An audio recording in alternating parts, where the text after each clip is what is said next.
आप देख रहे हैं अमेज नाउ। गंगा, यमुना, राप्ती और गोमती के तटवर्ती इलाकों से खबरें आप तक। नमस्कार, मैं हूं अरविंद श्रीवास्तव। आप इस समय हम गोरखपुर विश्वविद्यालय के ठीक सामने पंत पार्क गेट पर मौजूद हैं। गोरखपुर विश्वविद्यालय के रक्षा अध्ययन विभाग के तमाम छात्र यहाँ पर हैं। जैसा कि आप सब जानते हैं कि आज रशिया और यूक्रेन के बीच का जो युद्ध चल रहा है, संघर्ष चल रहा है, उसका आज 6वां दिन है। तमाम बम्बार्डमेंट हर रोज़ हो रहे हैं, तमाम मौतें हो रही हैं, न सिर्फ सैनिकों की बल्कि सिविलियंस भी। तो कुछ छात्र हैं जो रक्षा अध्ययन विभाग से जुड़े हैं। आइए हम उनसे इस विषय पर चर्चा करते हैं जो यूरोपियन कंट्रीज़ के बीच में युद्ध छिड़ा हुआ है। और उसमें आप देख सकते हैं, आप देख भी रहे होंगे कि पूरा विश्व समुदाय दो भागों में बंटता दिख रहा है, एक रशिया की तरफ से और दूसरा यूक्रेन की तरफ से। तो हमारे पीछे जी क्या सुन, अपना परिचय दीजिए। सर, मैं अनिल कुमार विश्वकर्मा, रक्षा अध्ययन विभाग से, दीनदयाल उपाध्याय गोरखपुर विश्वविद्यालय से स्कॉलर। जी सर, जैसा कि वर्तमान समय में देखा जाए तो रूस और यूक्रेन के मसले पर भारत की विदेश नीति का दृष्टिकोण बिल्कुल साफ दिख रहा है कि हमारी सदैव से स्वतंत्रता के बाद से हमारी नीति रही गुटनिरपेक्षता की, और आज भी उसका हम पालन कर रहे हैं। और वर्तमान में अभी हाल ही में हमारे प्रधानमंत्री नरेंद्र मोदी जी ने कहा कि ये बुद्ध का देश है, युद्ध नहीं। तो हम किसी भी मुद्दे पर शांतिमय तरीके से उसका निपटारा करना चाहते हैं कि सबसे बेहतर प्लेटफॉर्म संवाद ही होता है किसी विवाद को सुलझाने के लिए। जी, जैसा कि हमने चाइना हमारा और पाकिस्तान से हमारा विवाद चल रहा है, हमने लंबे समय से चाइना के साथ तमाम बाउंड्रीजों को जो विवाद उत्पन्न हुए उसका शांतिपूर्ण करने के लिए कोई प्रयास नहीं किया गया।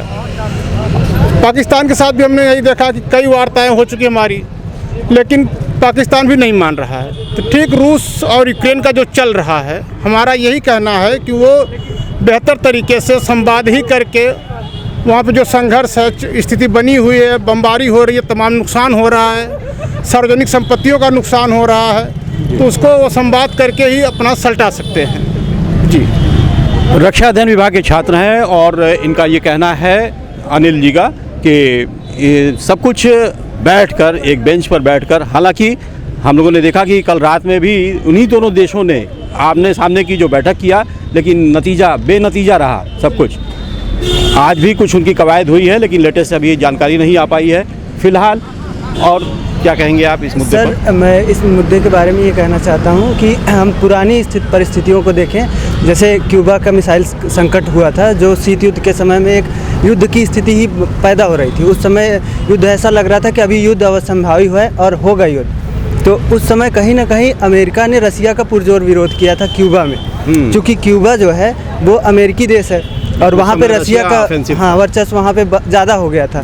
तो वही स्थितियाँ यहाँ यूक्रेन में पनप रही हैं, तो रसिया चुप नहीं बैठेगा। इसका जवाब वो दे भी रहा है और किसी की सुन भी नहीं रहा है। ये भी है ना कि अगर रसिया शांत हो जाता, व्यवहारिक दृष्टि पे अगर देखा जाए, जो किताबी कागज़ पर जो वास्तव में था, व्यवहारिक बात ये है, अगर रसिया शांत हो जाता ऐसे मौके पर धीरे धीरे, तो शायद यूक्रेन ऑफेंसिव हो जाता या रसिया की स्थिति और डाउन हो जाती। तो उनसे शायद मजबूरी में ऐसा करना पड़ रहा है। जी सर, इसके बारे में रसिया का मंसूबा क्या है किसी को पता नहीं चल रहा है। एक बेंच पे आने की सभी ने कोशिश की, सभी इसको कूटनीतिक तरीके से सुलझाना चाहते थे, लेकिन रसिया किसी की नहीं मान रहा है इस समय। वो यूक्रेन में पूरी तरह से घुसा हुआ है और वो अपना काम कर रहा है। उसका मोटिव क्या है, क्या वो चाहता है, वो अभी तक क्लियर हो नहीं पाया है। जहाँ तक है इस पर वो रसिया का कुछ मोटिव इस पर अलग ही है। लेकिन जैसा कि तमाम देश शांति की बात कर रहे हैं, तो ये शांति आखिर बहाल हो पाएगी या नहीं? जी, हो सकती है, क्यों नहीं हो सकती, क्योंकि अभी जो इस समय का युद्ध है वो कितना विध्वंसक हो सकता है ये नहीं कोई बता नहीं सकता। फिलहाल तो जो कीव है, जो वहाँ की जो कैपिटल है, राजधानी है, वो तो शमशान में तब्दील होता दिख रहा है। जी बिल्कुल, इसका हमें तो लगता है कि पूरे देश को एकजुट होकर रसिया का विरोध करना चाहिए, क्योंकि वहाँ का जो जन समर्थन है वो वहाँ के राष्ट्रपति को पूरी तरह से मिल रहा है। और जर्मनी भी आगे आ रहा है कि वो यूक्रेन को सपोर्ट करेगा। अगर पूरा देश एकजुट हो जाए तो रसिया को अगर विरोध किया जाए तो हो सकता है। मेरा मानना है कि यूक्रेन बहुत सारे देशों के, उसमें अमेरिका भी शामिल है, अमेरिका के चढ़ावे में, बहकावे में आकर वो ऐसी गलतियां करता रहा जो इस समय, क्योंकि आप देखिए कि यूक्रेन अकेला पड़ा हुआ है, तमाम लोग साथ दे रहे हैं लेकिन कोई सामने नहीं आ रहा है। क्या कहेंगे आप? सर, जैसा कि अगर हम भारतीय पक्ष में बात करेंगे हमेशा कि यूक्रेन सदस्य ही भारत के विपक्ष में रहा है। अच्छा। जब भी यूएनओ का मुद्दा कोई भी आया है तो यूक्रेन विपक्ष में ही रहा है और रशिया हमारा एक जांचा परखा मित्र रहा है शुरू से। जी, शुरू से जी। आज हम भले अमेरिका के करीब जा रहे हैं लेकिन हम रसिया को छोड़ नहीं सकते। हमारी आर्मी में देखा जाए तो आज भी 60% लगभग जो भी आर्म्स हैं वो रसिया टेक्नोलॉजी के ही हैं जी, इसलिए हम जो है रसिया के पक्ष में मत नहीं कर सकते। सर दूसरा, अरे सर यूक्रेन के पक्ष। एक जी, क्या नाम है आपका? सर आयुष यादव नाम है मेरा। जी। मैं शोध छात्र हूँ डिफेंस एंड स्ट्रेटजिक स्टडीज़ का।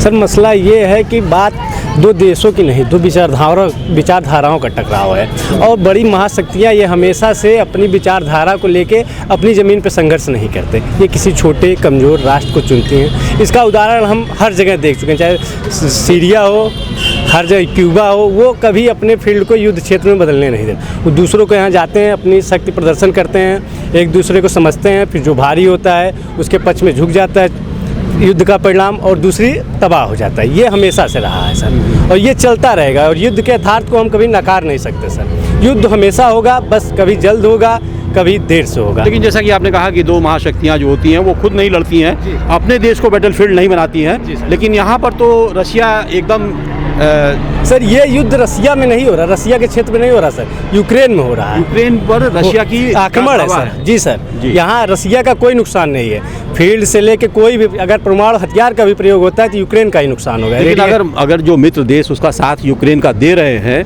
अगर वो साथ वास्तव में व्यवहारिक रूप से अगर साथ देने लगे तो ये भारी पड़ सकता है सर, रशिया इसका भी जवाब सर हम दे रहे हैं। यथार्थ में अमेरिका कभी प्रत्यक्ष रूप से भागीदारी नहीं किया। जब तक वो समझता रहा, जब तक उसके पक्ष में सत्ता और ताकत का प्रभाव झुकाव नहीं दिखता, वो नहीं जाता कहीं पर भी।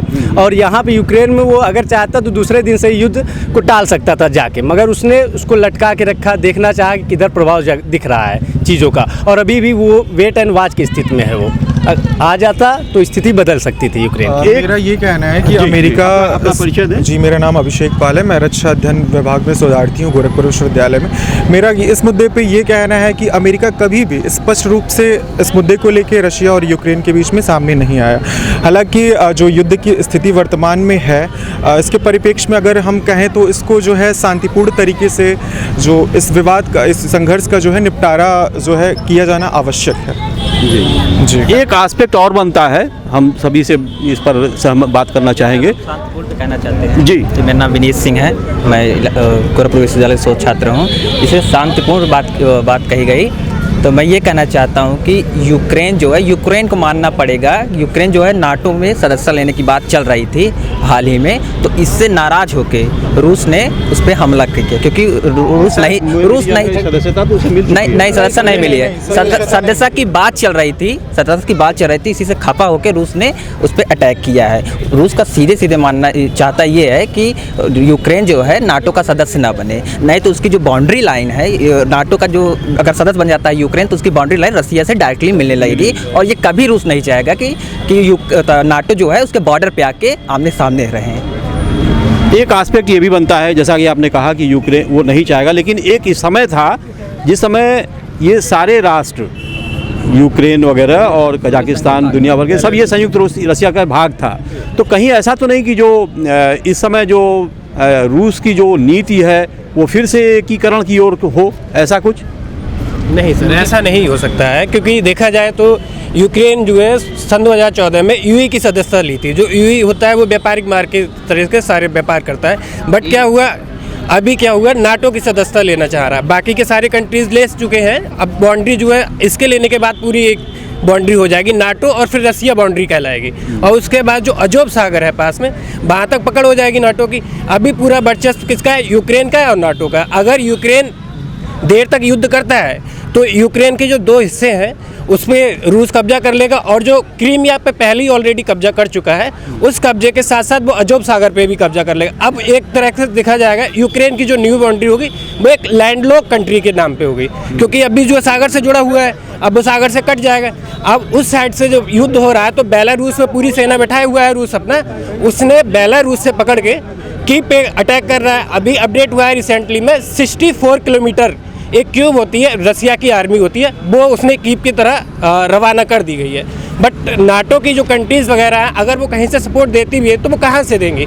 बेलारूस में बैठा है, ऑलरेडी रूस बैठा है। उसके दूसरी साइड आपका ये कीव में, जो कीव से नीचे आते हैं, क्रीमिया पे पहले रूस कब्जा कर चुका है। और जो नौसेना जाती है अजोब सागर के द्वारा, वहाँ पहले ही नौसेना के द्वारा बैठा हुआ है रूस। बट अमेरिका और बाकी के नाटोज कंट्रीज़ हैं, वो अगर आए तो उस साइड से आएंगे, जिस साइड से कहीं आने का कोई सवाल नहीं होता है। तो यूक्रेन को ये समझना चाहिए कहीं ना कहीं कि रसिया ने सबसे पहले जो यूएसएसआर था, सबसे ज़्यादा डेवलपमेंट किसका किया था? यूक्रेन का किया था। हमारे सुखोई विमान यूक्रेन में बनते थे, रसियन के जो पोत वगैरह थे वो भी यूक्रेन में बनते थे, और कहीं ना कहीं उसे इंफ्रास्ट्रक्चर भी बहुत अच्छे से डेवलप किया था यूक्रेन में। अब यूक्रेन इस बात को नहीं समझ रहा है कि रसिया जो है अपने दुश्मनों को क्यों अपने घर में मतलब आकर बैठेगा। और जो यूएसएसआर था वो 15 कंट्रीज़ में डिवाइडेड हुआ था। आज 15 कंट्रीज़ में कहीं ना कहीं जो है मतलब जब डिवाइडेड हुआ था तो परमाणु शस्त्रों का विभाजन हुआ था, जिसमें बेलारूस था, यूक्रेन था। इन लोगों ने परमाणु शस्त्र रसिया को दे दिए थे। अगर ये परमाणु शस्त्र यूक्रेन ना देता तो शायद आज ये युद्ध की स्थिति नहीं होती, क्योंकि पूरे परिप्रेक्ष्य में देखा गया है परमाणु संपन्न देशों पे हमला कम होता है। और जब परमाणु संपन्न देश होते हैं तो दोनों को डर होता है कि भय होता है, अगर मैं इस पर आक्रमण करूंगा, कहीं अगर इसने कर दिया हमारे ऊपर तो नुकसान दोनों का होगा। इस हिसाब से अभी आपने देखा कि तमाम ये जो छात्र, ये शोध छात्र हैं जिन्होंने जो गोरखपुर विश्वविद्यालय के डिफेंस स्टडीज़ डिपार्टमेंट से शोध कर रहे हैं, तो इन लोगों ने बड़ी अच्छी गहन गंभीर बातें निकाल के दी। और कहीं ना कहीं ऐसा भी लगता है अनिल जी कि क्या ये power of balance of power का ये मामला है जो रसिया जो कर रहा है? जी बिल्कुल है सर, क्योंकि रसिया ने ये नाटो में जब यूक्रेन जाने के लिए लड़ाई हुआ तो उसने मना किया, लेकिन ये माना नहीं और उधर से पिन कर रहा था। एक ये भी माना जा सकता है कारण है कि यूक्रेन पे रसिया ने जो अटैक, यूक्रेन अपनी ताकत को समझे बिना ही अवॉइड करता रहा, नेग्लेक्ट करता रहा, रसिया की बात को नहीं सुन रहा था और अमेरिका की बातों पर ध्यान दे रहा था। तो शायद यही वजह है। जी क्या कुछ कहेंगे आप? जी सर, हमारे रक्षा अध्ययन विभाग की बात है। अपने थोड़ा ये सब्जेक्ट हमारा है, जिस 2019 से पहले हम लोग मेंस यूपी पीसीएस के मेंस में ये विषय सब्जेक्ट था।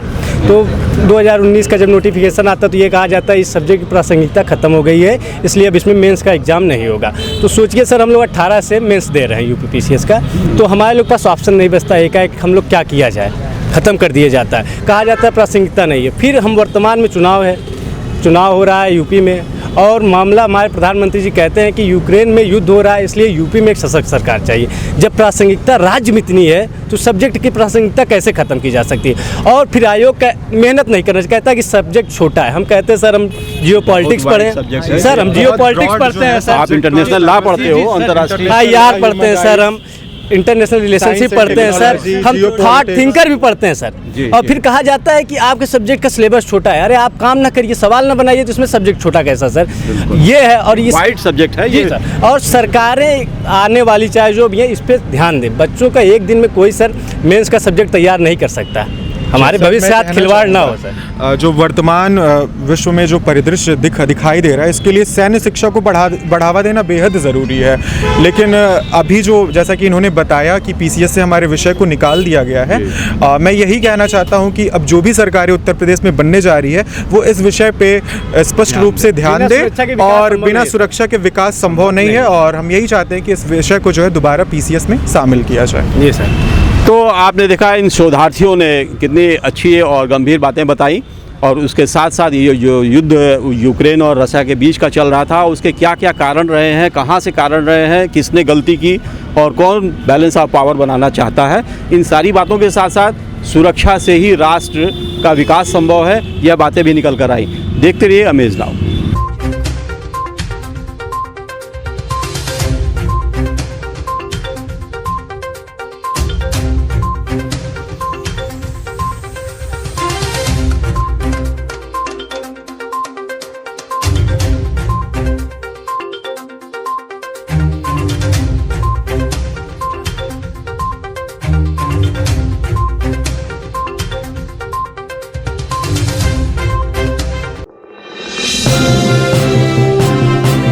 आप देख रहे हैं अमेज नाउ। गंगा, यमुना, राप्ती और गोमती के तटवर्ती इलाकों से खबरें आप तक।